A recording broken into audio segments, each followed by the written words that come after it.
For decades, the answer to osteoporosis has sounded deceptively simple: just get more calcium. Visit any pharmacy or grocery store and you'll see this belief on display: calcium-fortified milks, giant supplement bottles, breakfast bars, all touting their bone-strengthening power. Yet for millions living with thinning bones or fractures, this more is better approach often leads to disappointment or even new health concerns. The truth: strong bones depend on far more than calcium alone. Functional medicine experts like Dr. Eric Berg are sounding the alarm bone. Strength is a team effort. While calcium provides the structural bricks, your body also needs a cast of supporting builders to make sure those bricks end up in the right place. Magnesium helps calcium dissolve and enter the bones. Vitamin D ensures it's absorbed from your gut. Vitamin K2 directs it to your skeleton instead of your arteries or joints. Minerals like zinc and boron work quietly in the background to support bone regeneration. When any one of these is missing, simply adding more calcium is like pouring concrete without water. Ineffective at best, and risky at worst. This misunderstanding is more common than you think. Many well-meaning people pop calcium tablets daily, believing they're taking control of their health. But what they don't realize is that without the right cofactors, extra calcium can travel to places it doesn't belong, contributing to kidney stones, hardening of the arteries, or painful joint deposits. But minerals and vitamins aren't the only missing piece.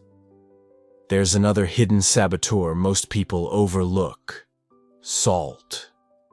Sodium, found abundantly in processed foods and restaurant meals, can quietly sabotage your bone health by increasing calcium loss through urine.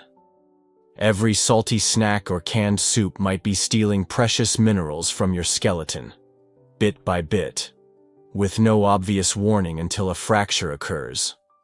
Most people don't notice the loss until it's too late. Osteoporosis is often called the silent thief for a reason. It works quietly, year after year, until one slip, one fall, suddenly changes everything. So if you're serious about bone health, whether you're aging, postmenopausal, or simply looking to stay active, the solution is more nuanced than any single nutrient. It's about synergy, balance, and understanding the everyday choices that either build or quietly erode your bones. In the next sections, we'll uncover how sodium impacts your skeleton, which foods could be quietly draining your calcium stores, and the smarter, science-backed strategies that truly protect your bones for the long run. Why calcium alone isn't enough. When most people hear the word osteoporosis, they immediately think I need more calcium. Supermarket shelves are full of fortified milks, pills, and even snack bars boasting calcium for bone health. But what if the root cause of osteoporosis wasn't simply a lack of calcium? Dr. Eric Berg and many functional health experts argue that osteoporosis is not just about calcium deficiency. In fact, increasing calcium without correcting the bigger picture might do little or even harm. Here's what most people miss: our bones aren't built from calcium alone. They rely on a delicate interplay of minerals and vitamins.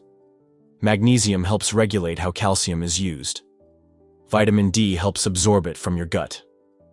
Vitamin K2 ensures calcium goes to your bones, not your arteries. And zinc and boron play supportive roles in bone regeneration. Without these allies, that extra calcium might not reach its intended target. Even worse, in some cases, it could end up in the wrong places.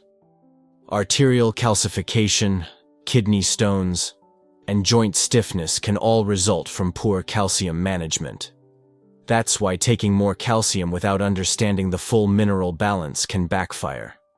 But here's the part most people truly miss: even if you have all the right nutrients, There's a silent saboteur that might be working against your bones every single day, and it's probably sitting in your pantry right now. Let's look at the overlooked role of sodium, yes, salt, and how it's quietly draining your bones in the background. How high sodium undermines bone strength. You might think of salt as harmless or even necessary. After all, our bodies do need sodium to function. But when it comes to bone health, too much salt can act like a silent thief. Here's what scientists have discovered when you eat too much sodium. Your kidneys excrete more calcium in your urine. That means every time you reach for salty snacks or heavily processed meals, you're flushing away a mineral your bones desperately need. It doesn't stop there.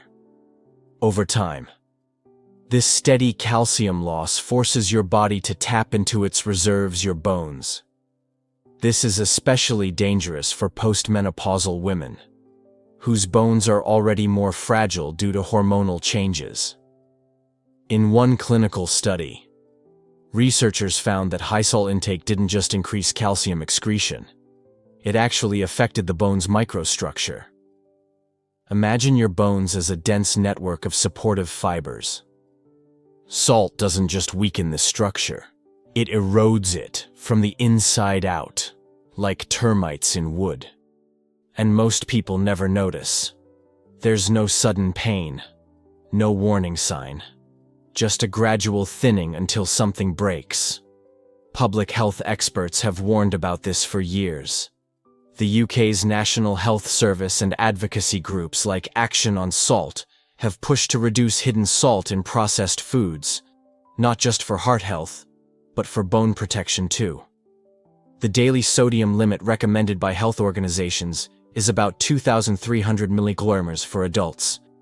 Yet the average American consumes over 3,400 milligrammes daily, most of it not from the salt shaker, but from packaged and restaurant foods.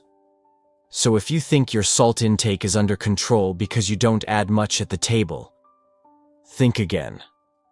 Coming up next, let's explore the scientific evidence.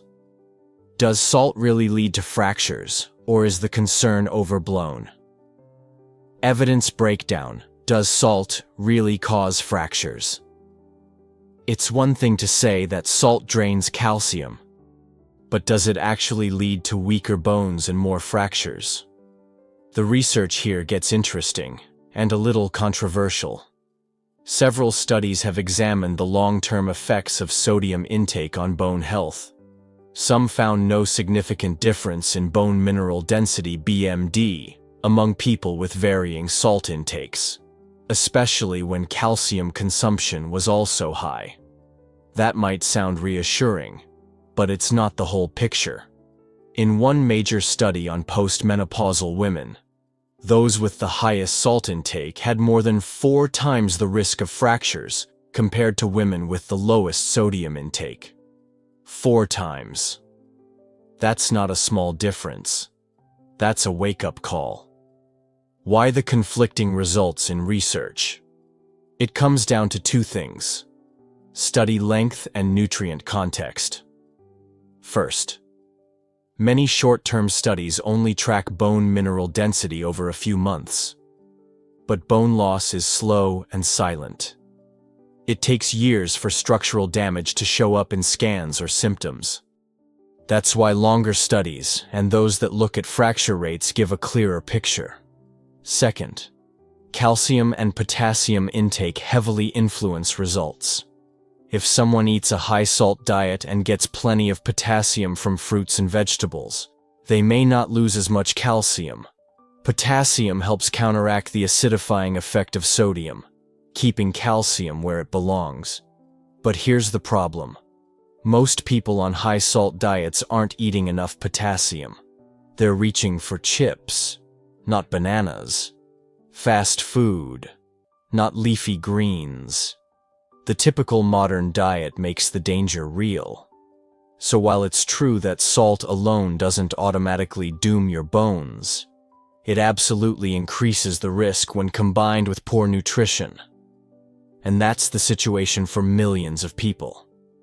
Let's make it more practical.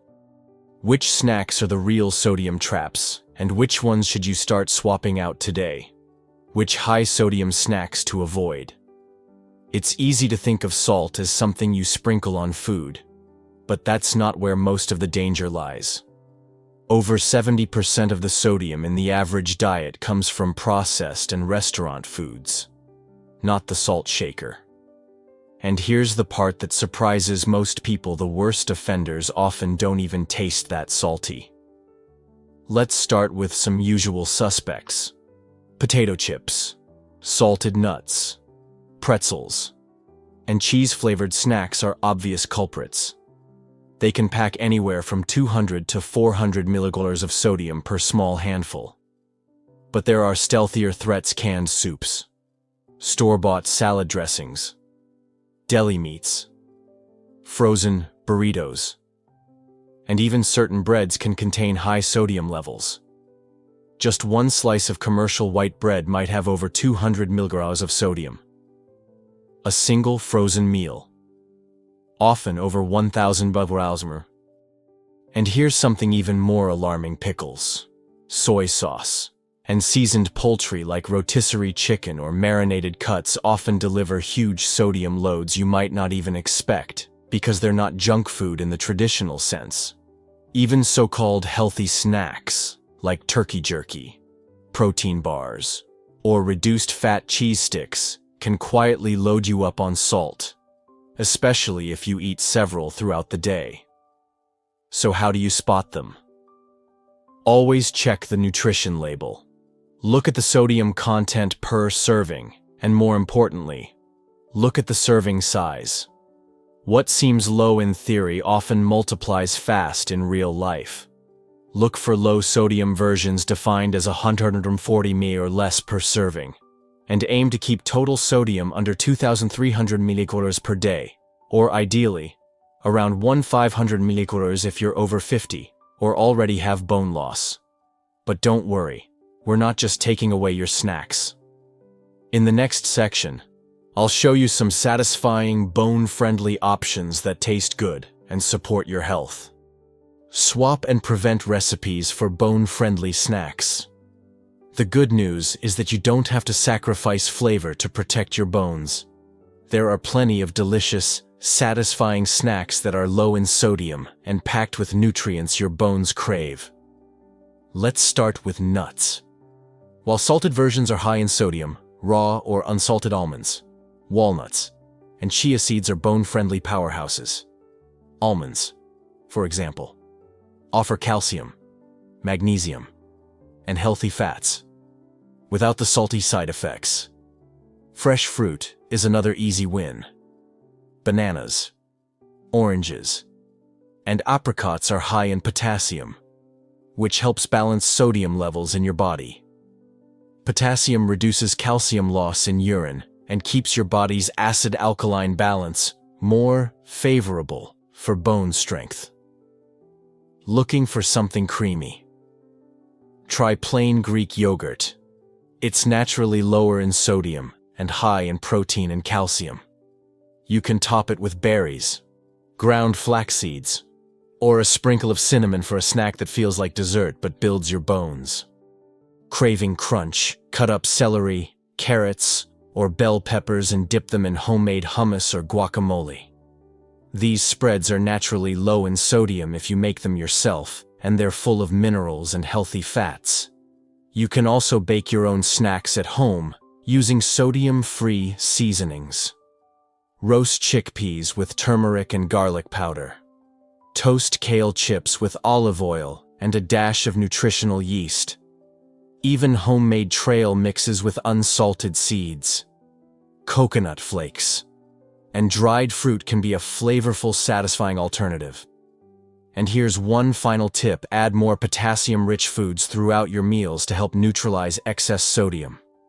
Think sweet potatoes, spinach, white beans, and avocados. These foods not only help regulate your sodium to potassium ratio, they're also loaded with vitamins like K2 and magnesium that help calcium stay in your bones. not your bloodstream. The key is balance. You don't need to eat perfectly, but you do need to be intentional. With a few simple swaps, you can reduce the sodium burden on your body and rebuild the foundation your bones need to stay strong. In the next section, I'll share a real story of someone who did exactly that and the surprising difference it made. Let me tell you about Linda. She's a 67-year-old retired school teacher from Ohio. About 2 years ago, Linda suffered a minor fall in her kitchen while reaching for a mixing bowl. It didn't seem like much, just a light slip, but the pain in her hip wouldn't go away. The X-ray revealed something she hadn't expected: a small fracture caused by thinning bones. Her doctor diagnosed her with early-stage osteoporosis. Linda was shocked. She exercised, ate well, or so she thought, and had always taken calcium supplements. But when she looked more closely at her habits, she found something surprising. Her daily snacks included low-fat cheese sticks, deli turkey sandwiches, canned soup for lunch, and a handful of salted cashews every evening. Nothing outrageous. But when she tallied up the sodium, it added up to more than 3,000 milligrams a day, far above the recommended amount. Her doctor hadn't mentioned sodium, but after some late-night research and a video from Dr. Berg, she started connecting the dots. Linda decided to make some changes, not extreme ones, just smarter ones. She swapped her canned soup for homemade vegetable broth with herbs. She switched to unsalted nuts and started eating more bananas and spinach. Instead of processed meats, she grilled chicken at home and seasoned it with lemon and garlic. 6 months later, her follow-up bone scan showed something remarkable. While she hadn't reversed osteoporosis, the bone loss had stabilized. No further thinning. Her doctor was impressed, and so was Linda. But more than numbers. Linda said she felt stronger. Her joints hurt less. Her energy was up. And best of all, she wasn't afraid of slipping anymore. What changed? Not a pill. Not a drastic diet. Just a handful of quiet, powerful choices around the foods she ate every day. Your bones are alive. They respond to the stress, support, and nourishment you give them. And Linda's story reminds us it's never too late to help them heal. Now let's wrap up everything we've learned and talk about what you can do today to protect your bones for years to come. Quick action steps and take-home message. By now, you've seen that protecting your bones isn't just about calcium, and it certainly isn't about popping another supplement. It's about looking at your daily habits, especially the quiet ones, like the snacks you eat and the sodium you don't realize you're consuming. So, here are 5 simple, powerful steps you can take starting today. Track your sodium intake. Aim for no more than 200-300 milligrams of sodium per day. If you're over 50 or have signs of bone loss, try to stay closer to 1/500 milliliter. You'll be surprised how fast sodium adds up, even in foods that don't taste salty. Ditch high-sodium snacks. Cut back on chips, canned soups, salted nuts, processed meats, and frozen entrees. Replace them with fresh, whole options. Read food labels carefully. Look at both sodium content and serving sizes. A single package might contain 2 or 3 servings, meaning double or triple the salt you thought. Balance with potassium-rich foods: bananas, sweet potatoes, spinach, beans, avocados. These foods don't just support your bones. They help your body neutralize and flush out excess sodium. Focus on whole nutritional balance. Don't just chase calcium. Make sure you're getting magnesium, vitamin D, vitamin K2, and other essential nutrients. Try sardines, leafy greens, fermented foods, and plenty of sunlight or safe supplements when needed. And don't forget movement. Your bones respond to weight-bearing activity like walking, dancing, or light strength training. Even 10 minutes a day can make a difference over time. So here's your call to action. Take 10 minutes today and look at your pantry. Flip a few labels. Ask yourself, is this snack supporting my bones or silently working against them? Then make one swap. Just one. That's how real change starts. Not all at once, but with awareness and small choices that build better habits. Because strong bones aren't built overnight. They're built by what you do consistently, especially in the quiet moments. Your future self will thank you.